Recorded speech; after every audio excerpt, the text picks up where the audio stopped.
Boa noite.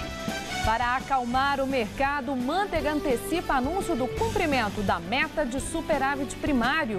Com medo, moradores vizinhos da Cracolândia pedem solução para a favela que surgiu na região. Paulistanos enfrentam calor de quase 40 graus na tarde mais quente dos últimos 2 anos. Justiça caça o mandato do prefeito de Itapecerica da Serra, mas ele permanece no cargo e pode recorrer. Enterrada a jovem brasileira que morreu em atentado com carro à bomba no Líbano. E na série A Cara de São Paulo, você vai conhecer o seu Chiquinho, um barbeiro de 97 anos. O Jornal da Gazeta está no ar.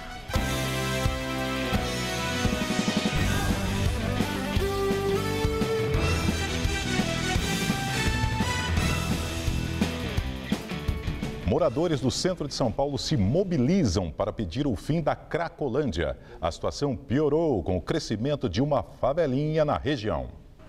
Os moradores que vivem neste prédio, vizinho à Sala São Paulo, no centro, têm medo de sair e voltar para casa.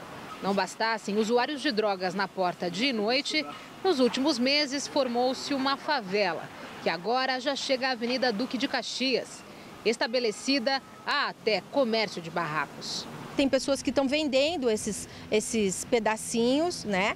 E ali... Quanto? Então, por 700, 800 reais. Então, é por aí, né? E a gente precisa que o poder público tome uma ação efetiva, eficaz e eficiente. Só colocá-los nos hotéis, para nós, não nos conforta. Acuados, os moradores resolveram exigir uma solução da prefeitura e não descartam até recorrer à justiça. Os moradores de rua falam em cerca de 400 pessoas vivendo aqui e sabem que mais cedo ou mais tarde a prefeitura deve acabar com a favela e destruir os barracos. A estimativa é que isso aconteça até o final do mês de janeiro. Sem chamar a atenção, o governo municipal tenta negociar que essa saída seja pacífica e evita agravar a imagem de fracasso quando o assunto é recuperação da Cracolândia. Por isso, uma reunião na tarde desta terça-feira entre secretários municipais discutiu os rumos da região. Massaro Ronda Júnior apresenta-se como porta-voz dos moradores de rua. Diz que mais da metade dos que vivem aqui não são dependentes químicos e que precisam apenas de uma oportunidade, agora exigida da prefeitura. 40% são dependentes químicos, 60% não são usuários. Por quê? Estão sem fazer nada. Aí um está fumando, outro está fumando, acaba fumando. Mas, na verdade, a maioria é tudo trabalhador. Uns que foram mal sucedidos em negócios, foram à falência, outros mal sucedidos na vida familiar, mal sucedidos na vida financeira, e assim, amorosa, e várias coisas.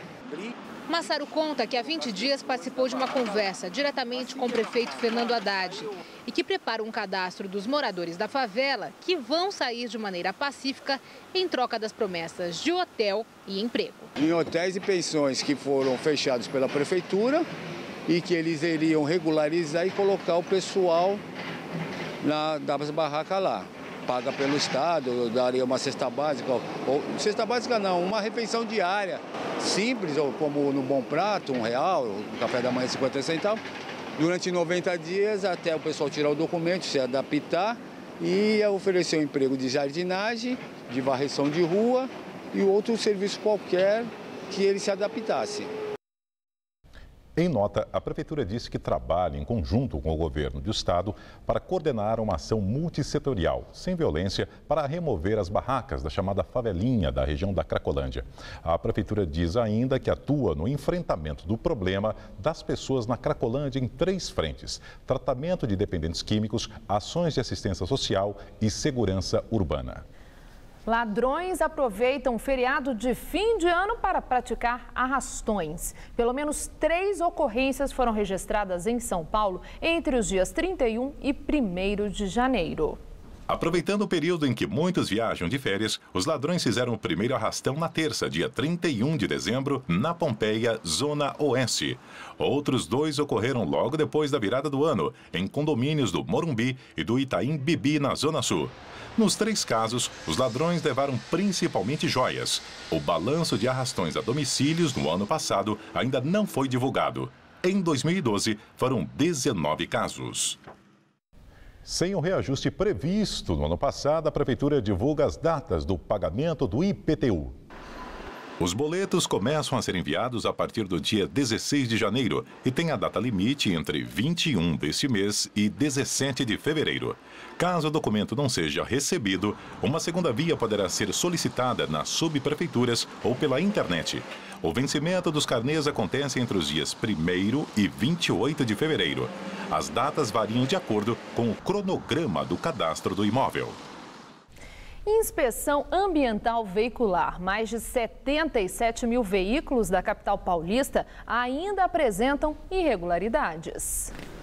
Os motoristas têm até o final desse mês para realizar a avaliação do nível de emissão de poluentes. A inspeção deve ser agendada pelo site da empresa Controlar e custa R$ 47,44. Mas caso o resultado mostre que o veículo é regular, o valor será devolvido. A vistoria será retomada quando a prefeitura selecionar uma nova empresa responsável pela inspeção, o que deve acontecer ainda no início deste ano. A partir desta semana, tirar a carteira nacional de habilitação está, em média, 20% mais caro. Isso porque passou a vigorar uma regra que determina que os alunos realizem 5 aulas em um simulador de direção antes do início da parte prática do curso. Segundo a Federação Nacional das Autoescolas, antes da mudança, o interessado em obter a CNH tinha de gastar cerca de R$ 1.200. Agora, o valor subirá até R$ 250. As sessões no volante virtual, definidas por resolução do Conselho Nacional de Trânsito, não têm caráter eliminatório. O objetivo é permitir que o estudante se familiarize com situações de risco. Ministério Público denuncia a mãe e o padrasto do menino Joaquim por homicídio.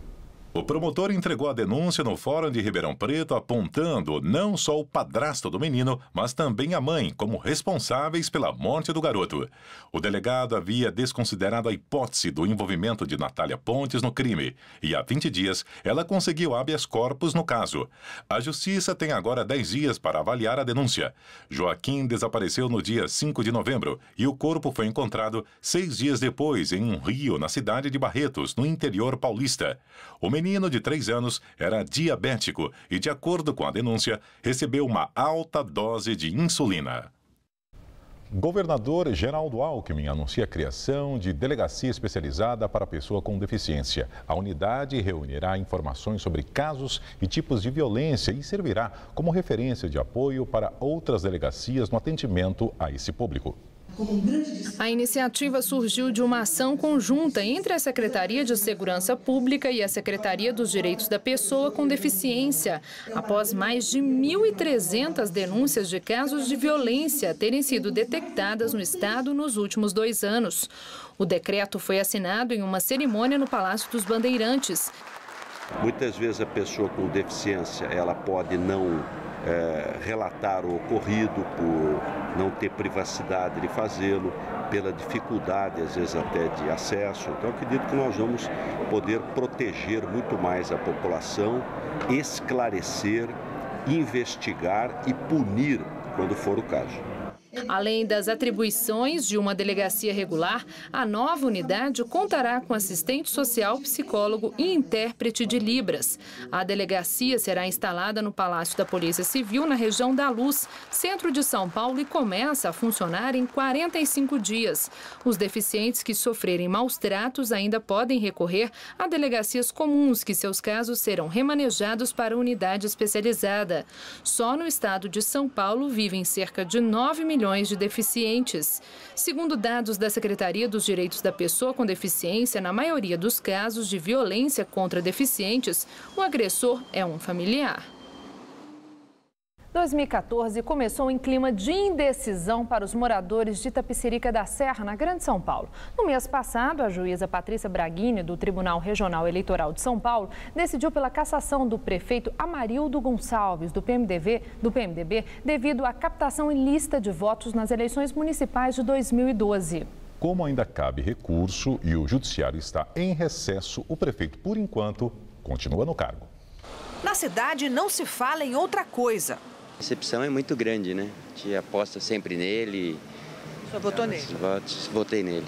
A gente sempre acreditou, conheci ele de tempo já. Infelizmente, foi assim, é só mais um que foi fez o que fez, né? Já que cometeu-se o erro, que seja punido mesmo, né? Porque senão com impunidade vai continuar a fazer. Isso vai ser uma coisa perpétua na política brasileira, né? Ele está prejudicando outro candidato, né? Que poderia ter ganho, né, a eleição. Em dezembro, pouco antes do Natal, a Justiça cassou o mandato do prefeito Amarildo Gonçalves, o chuvisco do PMDB, e também da vice Regina Corsini. A juíza entendeu que houve compra de votos e abuso de poder público durante a campanha. O crime eleitoral teria acontecido neste hotel da cidade. A reunião aconteceu 2 dias antes da eleição de 2012. No auditório do hotel estavam cerca de 200 pessoas, quase todos estagiários da Secretaria de Educação, trazidos para cá a pretexto de um curso de reciclagem. Mas o encontro foi com o então prefeito Jorge Costa, que teria pedido votos para o candidato chuvisco em troca da garantia de que todos continuariam trabalhando na prefeitura.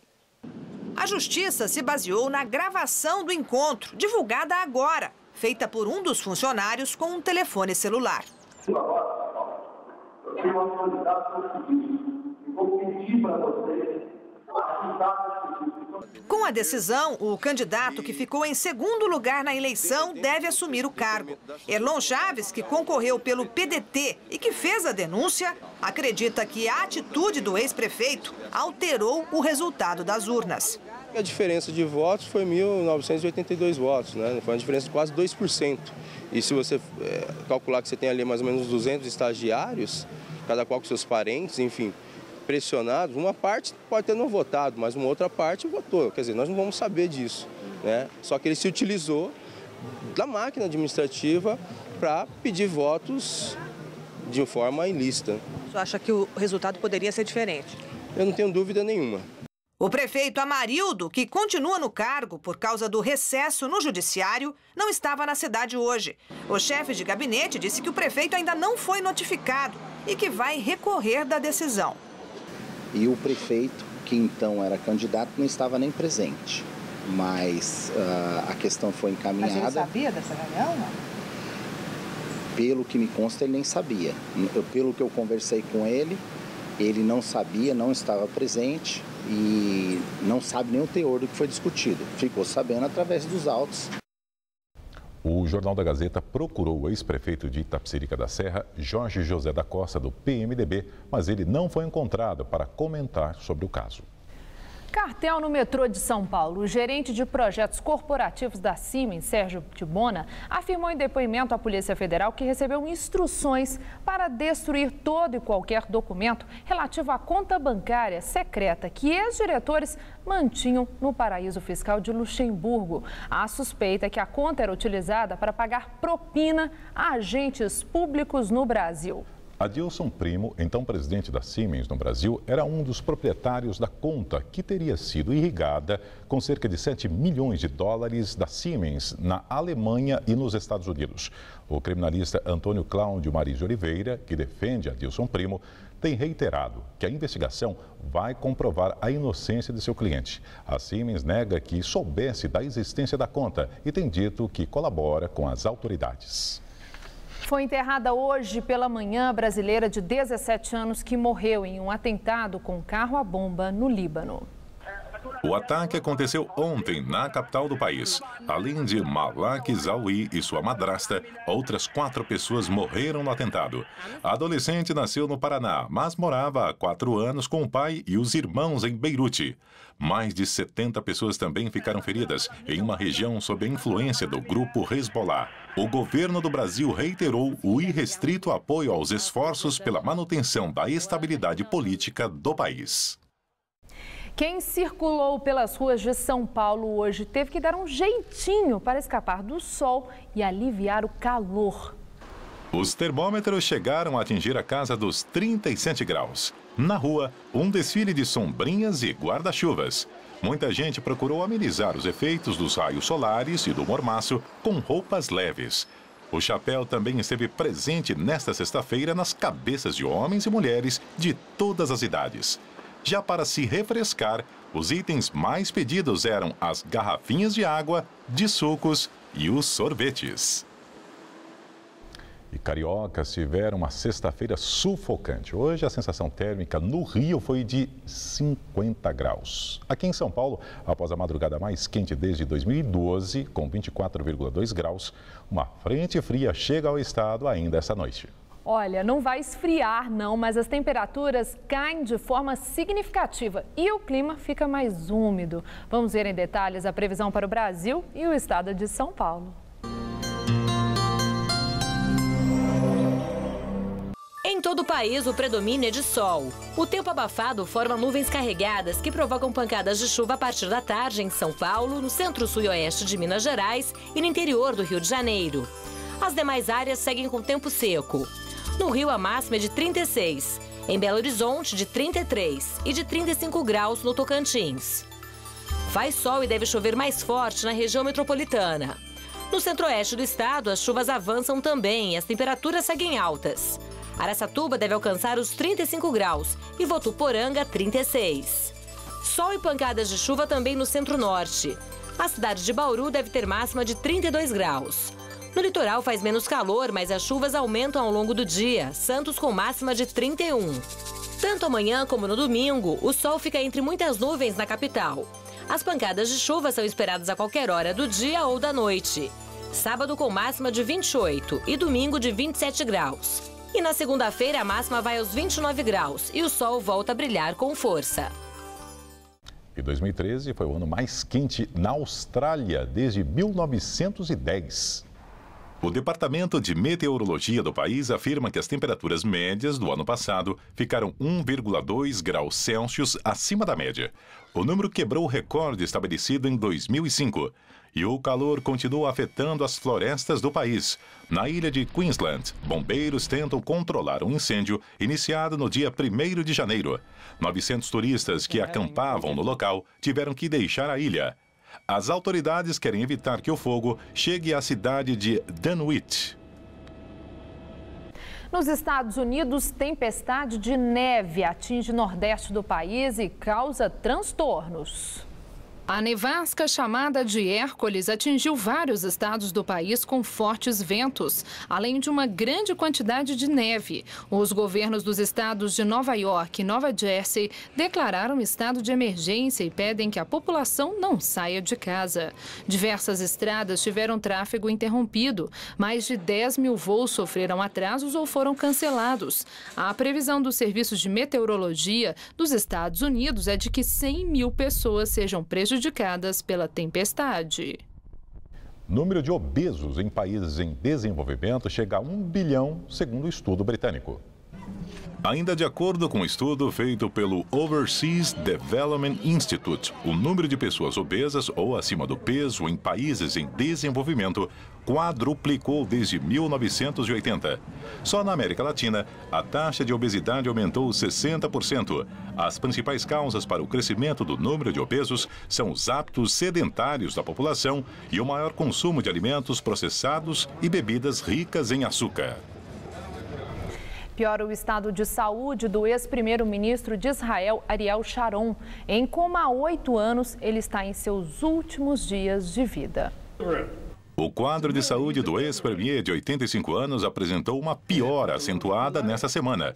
Os médicos informaram que ele apresenta falência múltipla dos órgãos e infecção generalizada. Os 2 filhos de Ariel Sharon estão no hospital e um funeral de estado já está sendo programado. Ele não será enterrado em Jerusalém, na área destinada aos ex-premiers. Sharon sempre manifestou o desejo de ser enterrado perto de sua casa, no deserto do Negev, no sul do país, ao lado da já falecida esposa. Ex-general e líder da direita, figura controversa inclusive dentro de Israel, Ariel Sharon está em condição vegetativa desde o derrame que sofreu em janeiro de 2006, quando ainda comandava o governo. O Museu da Casa Brasileira traz a exposição Patrimônio Paulista, a Caminho do Oeste e Patrimônio Escolar. A mostra aborda aspectos da ocupação do interior paulista e a formação de seu patrimônio cultural.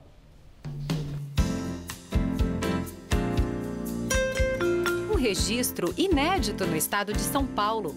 Os 4 volumes da coleção Patrimônio Paulista reúnem reúnem fotos e breves históricos de locais tombados pelo Conselho de Defesa do Patrimônio Histórico, Arqueológico, Artístico e Turístico de São Paulo, o CONDEFAT.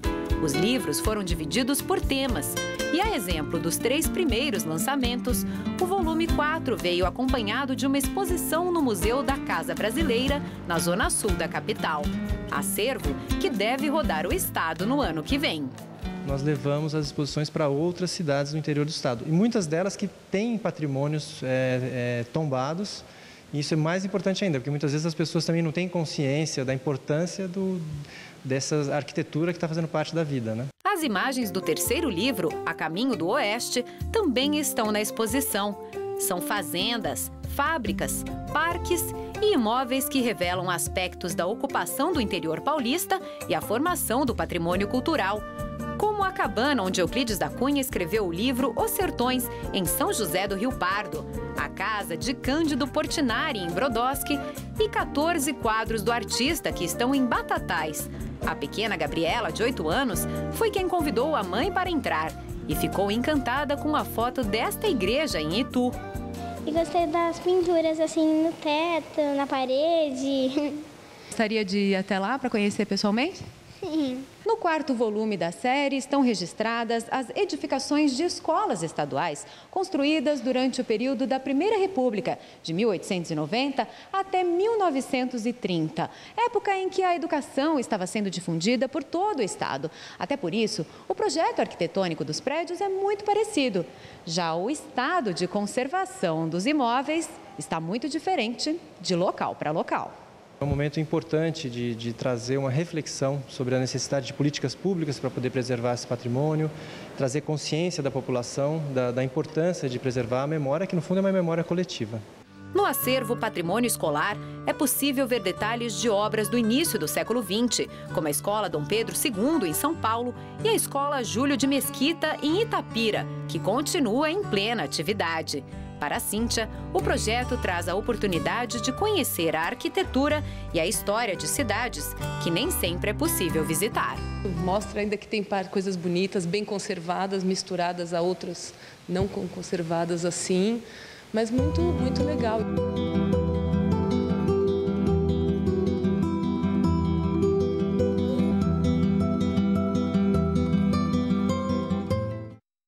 A exposição acontece até o dia 19 de janeiro. Já os livros da coleção Patrimônio Paulista, da escritora Margarida Sintra Gordinho, são produzidos pela editora Terceiro Nome. E vamos agora às notícias do esporte com Celso Cardoso e Estela Gontijo.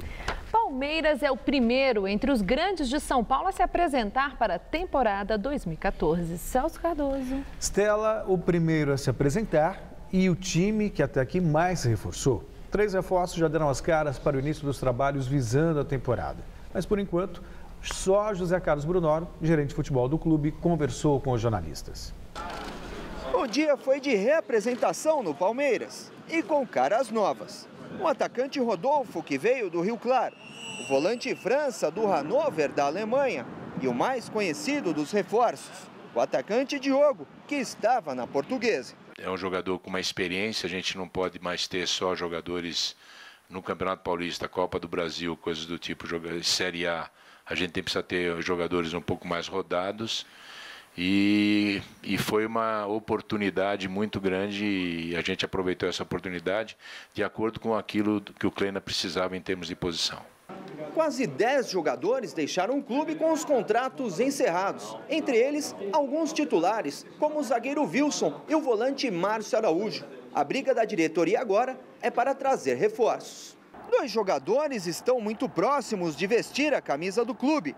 O meia Marquinhos Gabriel e o zagueiro Lúcio. Mas a diretoria desconversa. São jogadores que todo mundo já ventilou tal, mas até que a gente tenha a definição a gente não vai se pronunciar. E 2 atletas não se reapresentaram, o lateral esquerdo Juninho e o atacante Leandro. O último ainda não sabe se fica no clube ou retorna ao Grêmio. A negociação do Leandro é assim, nós temos uma prioridade de compra, né? A gente não exercendo a prioridade de compra, ele pode ser vendido. A gente exerceu a prioridade do empréstimo. A gente só poderá perdê-lo se a gente não acertar o contrato dele, né? jogador pessoalmente. E se vier uma proposta de compra nessa janela. Quem está confirmadíssimo no ano do centenário é o chileno Valdívia, sorridente. Todo aquele jogador que tem possibilidade de jogar a Copa, seja pelo país dele ou pelo nosso, ele vai estar muito motivado, né, em jogar bem. E eu acho que o campeonato estadual esse ano vai ter essa vantagem dos jogadores quererem estar bem para serem ainda chamados pelos seus países. E o Valdívia é um deles.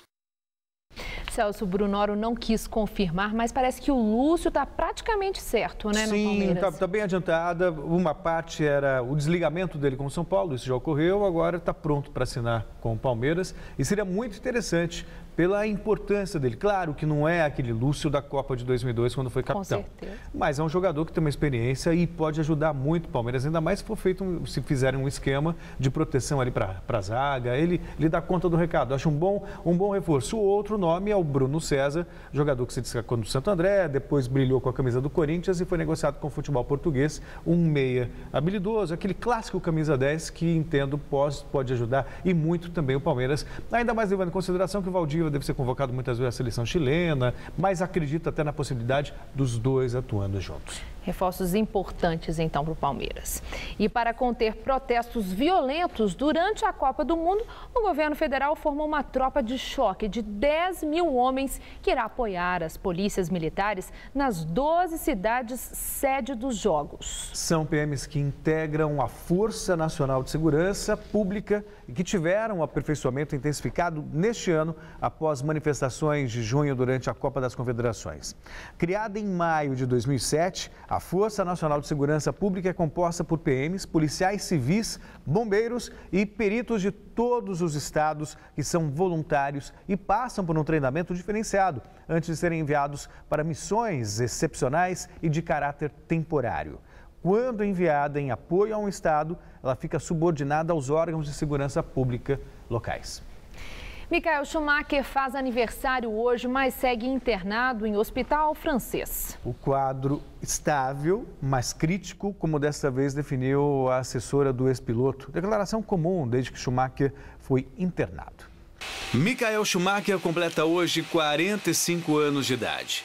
Mas em vez da festa, programada dias atrás, num belo chalé da cidade francesa de Méribel, o ex-piloto de Fórmula 1 segue internado entre a vida e a morte desde o último domingo, depois de um acidente de esqui nos Alpes franceses.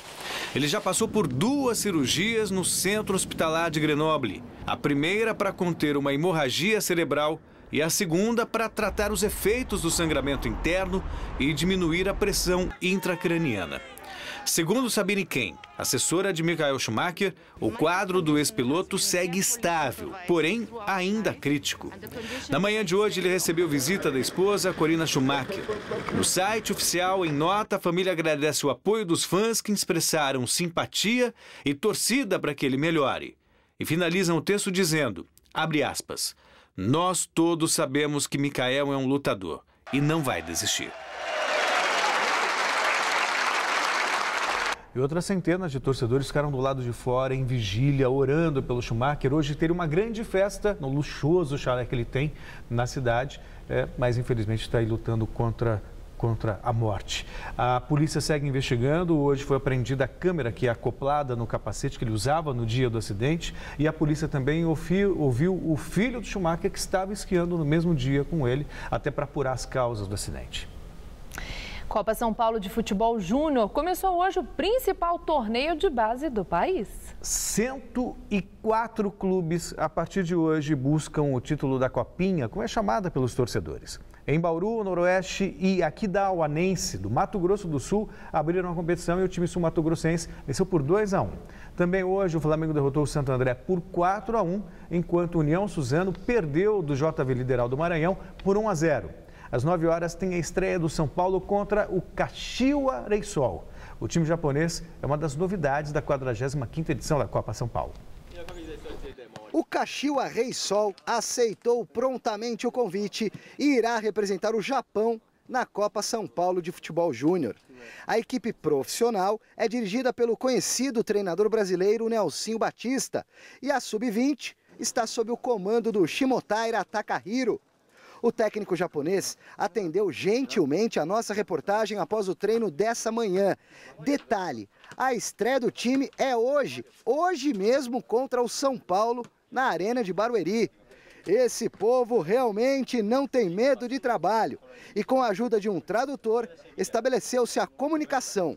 Conheça um pouco melhor a atração internacional da Copinha. O treinamento no dia do jogo é um hábito do futebol japonês, como acontece em alguns clubes da Europa, porque no Brasil, em dia de jogo, o jogador fica na concentração, no hotel, descansando, fazendo praticamente nada. Ele treinou de manhã para jogar de noite. É assim sempre? Como o jogo vai ser à noite, se fosse jogar à tarde, eles não fazem o treinamento. Mas como hoje o jogo é à noite, aí vai ter muito tempo até o jogo, aí eles movimentam um pouquinho, trabalham um pouquinho a parte da bola, assim, mas nada assim, muito forçado, né? O Kashiwa vem para participar ou para brigar pelo título? Para fazer intercâmbio ou para disputar a final? É claro que como eles vieram participar do campeonato, querem ganhar. Mas, ao mesmo tempo, eles vieram para aprender, para saber como que os outros times jogam, para levar isso para o Japão, né? Qual que é a característica dessa equipe? É uma equipe mais ofensiva, defensiva, de toque de bola, de jogada aérea? É um time que defende, que ataca. Mas como tem um time como São Paulo, que eles vão jogar, né?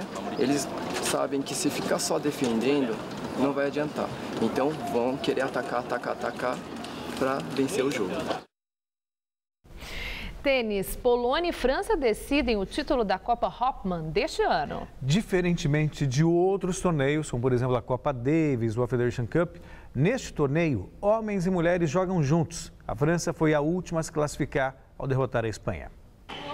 Os adversários dos poloneses serão os franceses, que hoje pela manhã despacharam os espanhóis.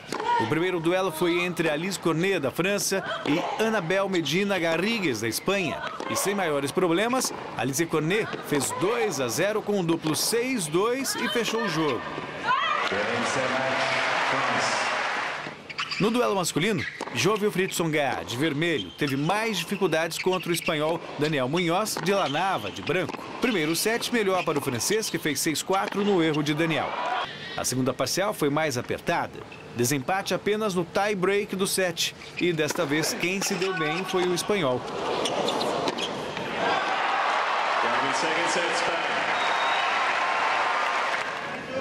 Mas no terceiro set não teve jeito. Ampla superioridade de Tsonga, que com esse ace fechou o set em 6-2 e a partida em 2-1. No jogo entre duplas, que já não alteraria a vitória francesa no duelo, mais uma vitória da dupla Tsonga e Alice Cornet.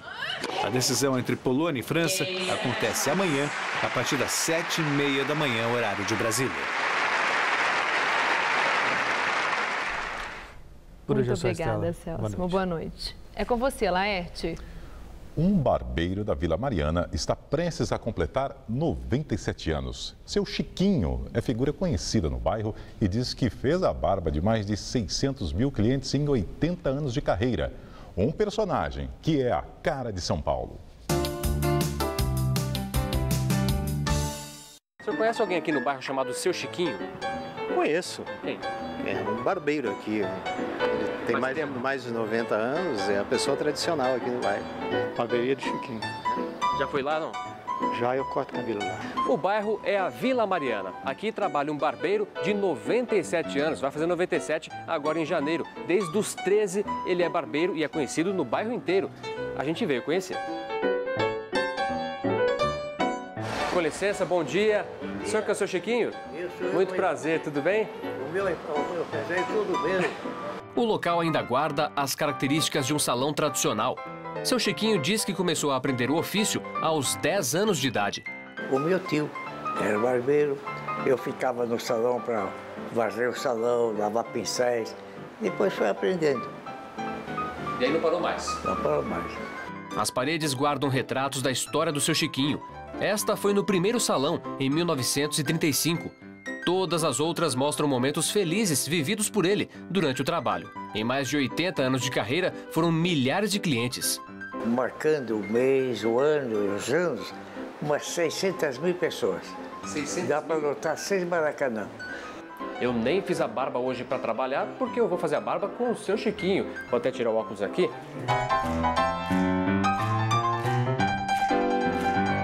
Seu Chiquinho não perdeu a firmeza nas mãos. A receita do sucesso, segundo ele, é fazer barbas e cabelos tradicionais. Nada de inventar moda.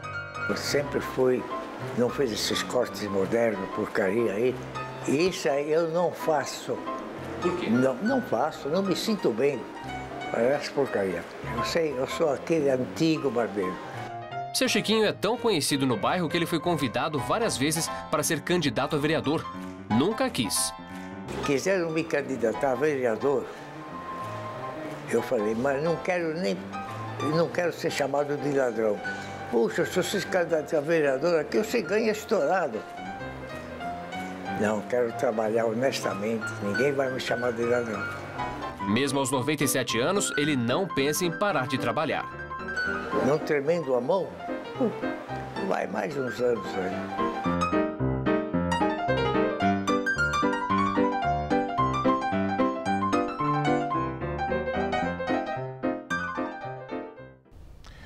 O superávit primário, que é a economia que o governo faz para o pagamento de juros da dívida pública, foi de 75 bilhões de reais em 2013. Com isso, o governo conseguiu honrar o compromisso de realizar um esforço fiscal de 73 bilhões. O número, no entanto, é parcial. A meta de superávit primário de todo o setor público era de 110 bilhões e 900 milhões de reais, ou 2,3% do PIB, Produto Interno Bruto. A diferença de 37 bilhões e 900 milhões é justamente a ajuda de estados e municípios para o fechamento da conta. E o anúncio do superávit foi antecipado pelo ministro da Fazenda, Guido Mantega, para tentar acalmar os que não acreditavam no cumprimento da meta. Nós antecipamos o resultado para abaixar a ansiedade, né? Porque como havia alguns analistas que diziam que nós não íamos cumprir o fiscal, etc., e você ficar com essa expectativa até o final de janeiro não é bom. Então, nós estamos aqui antecipando, de modo que isso vai acalmar aqueles que estavam os nervosinhos aí.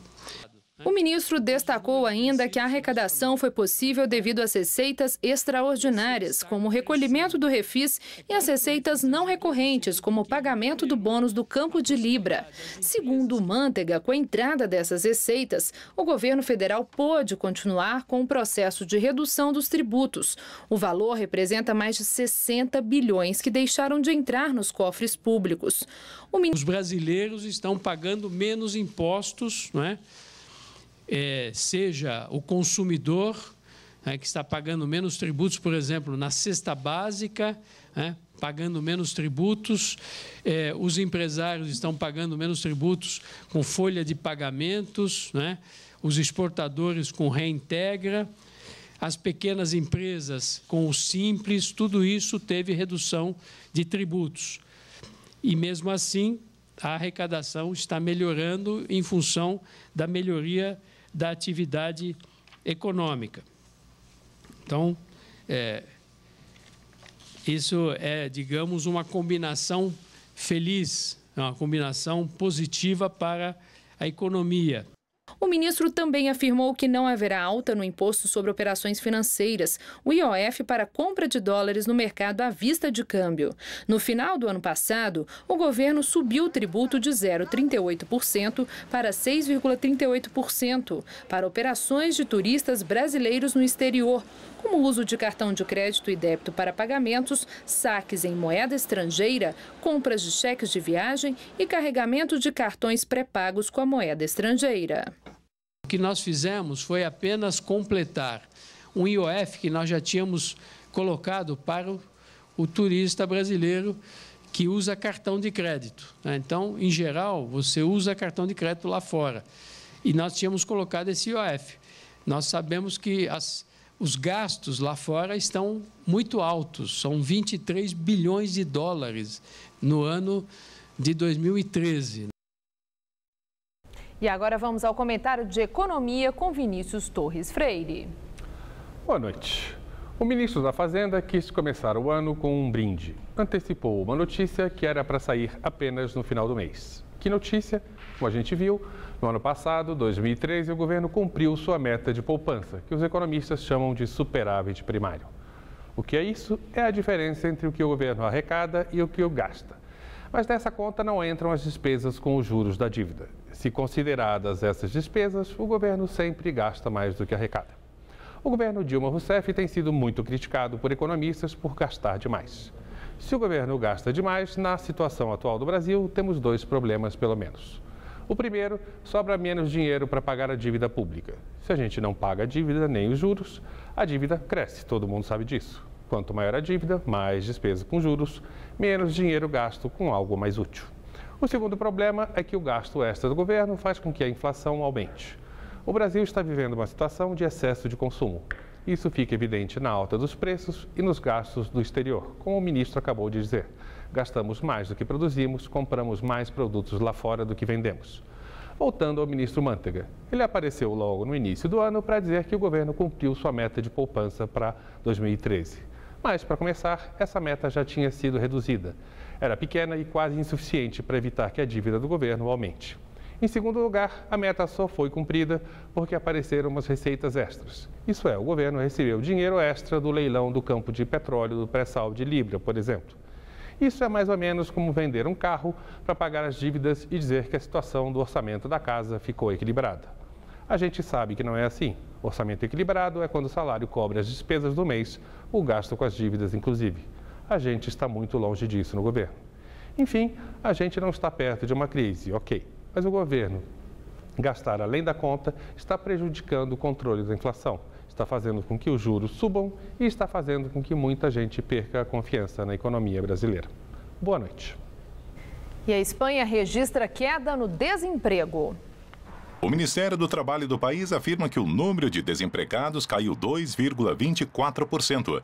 Esta foi a maior queda para um mês de dezembro e a segunda maior de toda a série histórica. Em 2013, o número de desempregados caiu cerca de 147 mil. Nos últimos 5 anos, o desemprego vinha aumentando na comparação anual. 4 milhões e 700 mil pessoas ainda são afetadas pela falta de empregos no país. Na pressão para garantir verbas que serão pagas no ano eleitoral de 2014, deputados e senadores conseguiram do governo em dezembro a liberação de empenho de 2 bilhões e 200 milhões de reais em emendas parlamentares previstas no orçamento de 2013. Foi o maior valor mensal no ano.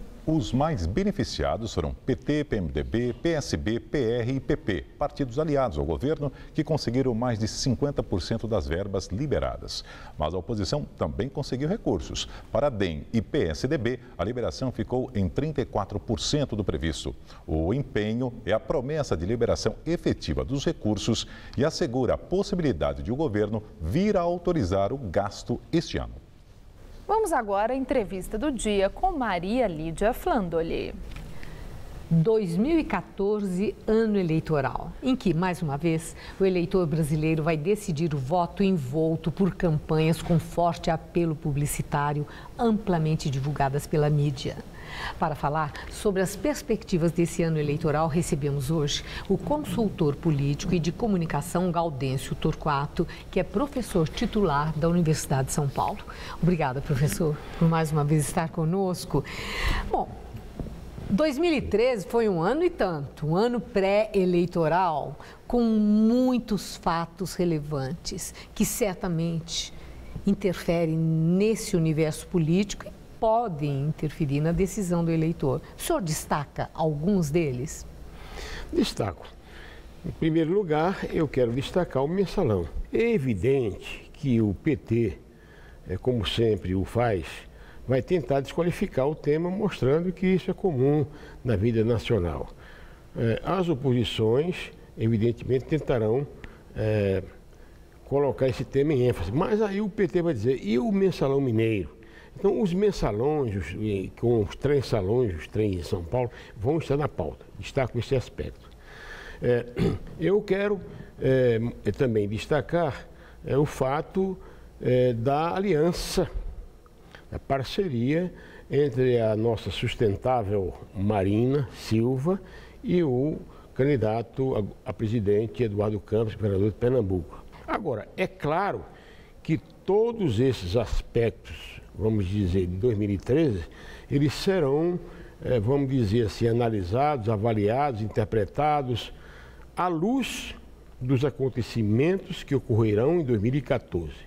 E aí, Maria Lídia, mais uma vez, eu quero mostrar a importância ou pano de fundo da economia. Quem vai, na verdade, determinar o grau maior de um candidato ou o grau menor de um candidato é, evidentemente, a economia ou a pauta econômica. Bom, então agora pegando alguns desses itens que o senhor destacou. Essa aliança PSB-Rede, ela, quando começou, foi de verdade impactante. Né? Falou-se, nossa, é uma revolução, né? Para o Lula foi um soco no fígado. Foi a primeira manifestação dele, depois ele minimizou, mas a primeira manifestação foi essa. Mas com o passar do tempo, essa aliança vem se fortalecendo ou, comparando até com o impacto, ela foi morna? Na verdade, você já colocou aí a minha resposta. Ela vem decrescendo. Na verdade, aquele impacto inicial se arrefece, perde força, e o que nós estamos sentindo é que, evidentemente, hoje o discurso ambientalista até é muito contrário ao discurso eduardista, do Eduardo Campos. O governador de Pernambuco tem uma visão econômico-liberal, mais prática, pragmática, que não condiz, evidentemente, com a mentalidade progressista, mas na área da sustentabilidade da Marina. Então, daí se vê, por exemplo, a reação do agronegócio. Nós passamos a perceber que começam os atritos entre os dois. Eduardo Campos tem realmente um potencial de crescimento na perspectiva de que ele pode, como menos conhecido hoje, pode crescer. Ele é o menos antipatizado, digamos assim, criticado. Ele não está sujeito assim não foi sujeito às tempestades que ocorreram em 2013, portanto... E não tem mensalão no pé dele, né? Também, né? Nem mineiro e nem esse que já foi a julgamento. Não só porque falam muito do PT, mas que envolve políticos de vários partidos da base, né? Imagina o que você está colocando aqui. Veja bem, um confronto entre um e outro, entre PT e PSDB, mensalão e transalão, parado de um e outro. Será que o brasileiro não está saturado, Maria Lídia, com esta polarização, com este acirramento? Será que não o brasileiro não quer ver um perfil novo? Mas o brasileiro também é pragmático. Se a economia, como o senhor acabou de falar, oferecer resultados bons, isso é bom para candidata à reeleição a presidente Dilma. Se não acontecer isso, é ruim para ela. Mas então, focando na candidata à reeleição, ela adquiriu luz própria, porque quando ela começou, ela era absolutamente dependente da força do Lula. Hoje, Dilma já é independente da figura do Lula para conquistar votos, ou ela precisa, sim, que ele saia a campo e viaje o país para convencer que ela é tudo de bom? Ela é uma ótima pergunta. Primeiro, é evidente que o Lula é o maior eleitor do país. As pesquisas dizem, de maneira muito clara, que ele tem 10 a 15%, em termos de índices, ele tem 10 a 15% a mais do que a Dilma, na intenção de voto hoje. Então, per si, esse índice já diz que ele é o maior eleitor.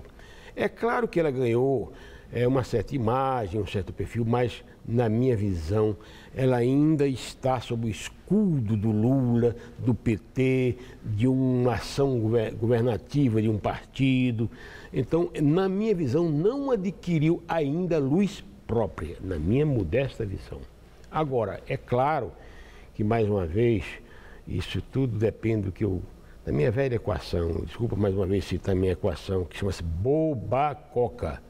Bolso, barriga, boba, coração, cabeça. Bolso cheio, geladeira cheia, barriga satisfeita, coração agradecido, cabeça volta. Se isso acontecer, tranquilo.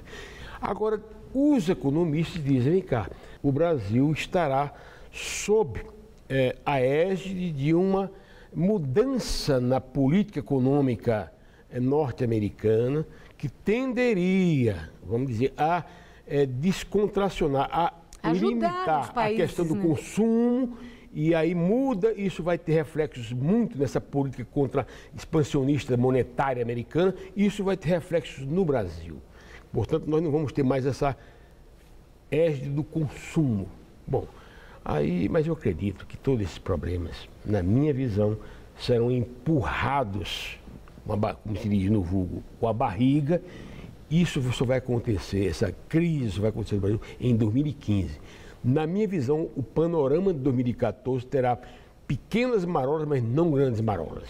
Eu agradeço muito sua entrevista e vamos todos olhar para 2014. Certamente será um ano de muito assunto. Espero recebê-lo várias vezes. Obrigada, professor. Uma boa noite. Muito obrigado. Começa no domingo a segunda fase das provas da FUVEST. Os mais de 32 mil candidatos classificados devem conferir o local onde farão as provas no site fuvest.br. Os portões fecham à 1h da tarde, hein? Por isso é recomendável que o aluno conheça antes o trajeto e chegue com antecedência ao local. O exame tem duração de 4 horas. O vestibular da FUVEST seleciona candidatos para pouco mais de 11 mil vagas na Universidade de São Paulo, além de 100 vagas do curso de Medicina da Santa Casa. Neste domingo, a prova terá 10 questões dissertativas de português e literatura, além de uma redação. 3 pessoas morrem durante protesto no Camboja, após a polícia abrir fogo contra grevistas. As vítimas eram trabalhadores da indústria têxtil que estão em greve para exigir um aumento do salário mínimo, que atualmente é de $80. A polícia atirou contra os manifestantes após um confronto. A violência começou depois que uma reunião entre o governo cambojano e representantes sindicais terminou sem acordo. Na Rússia, presidente Vladimir Putin e primeiro-ministro Dmitry Medvedev testam pistas de esqui em Sochi, onde vão acontecer as Olimpíadas de Inverno em fevereiro. A segurança na cidade está sendo reforçada para o evento, após os atentados que deixaram 34 mortos em Volgogrado. Israel testa novo interceptador de mísseis visando ameaças do Irã e da Síria. O armamento será utilizado para abater mísseis balísticos acima da atmosfera terrestre. Chamado de Aaron Trace, o interceptador entrará em operação no ano que vem. No Japão, um incêndio atinge 4 prédios no centro de Tóquio. Um dos edifícios afetados abriga uma estação de trem que foi fechada, causando atrasos em todo o país. O fogo teria começado em uma das lojas de videogames que fica no térreo de um dos prédios. Os bombeiros demoraram cerca de 6 horas para controlar o fogo. E o Jornal da Gazeta fica por aqui. E essas foram nossas principais notícias. Para acalmar o mercado, o Manteiga antecipa anúncio do cumprimento da meta de superávit primário. Com medo, moradores vizinhos da Cracolândia pedem solução para a favela que surgiu na região. Paulistanos enfrentam calor de quase 40 graus na tarde mais quente dos últimos 2 anos. Justiça caça o mandato do prefeito de Itapecerica da Serra, mas ele permanece no cargo e pode recorrer. Enterrada a jovem brasileira que morreu em atentado com carro-bomba no Líbano. E na série A Cara de São Paulo, você conheceu o seu Chiquinho, um barbeiro de 97 anos. A entrevista do dia e nossas reportagens podem ser vistas no site jornaldagazeta.tvgazeta.com.br. Mais notícias, logo mais o Jornal da Gazeta, edição das 10. Até lá e uma boa noite para você. Nós voltaremos amanhã às 19 horas. Uma boa noite e até lá.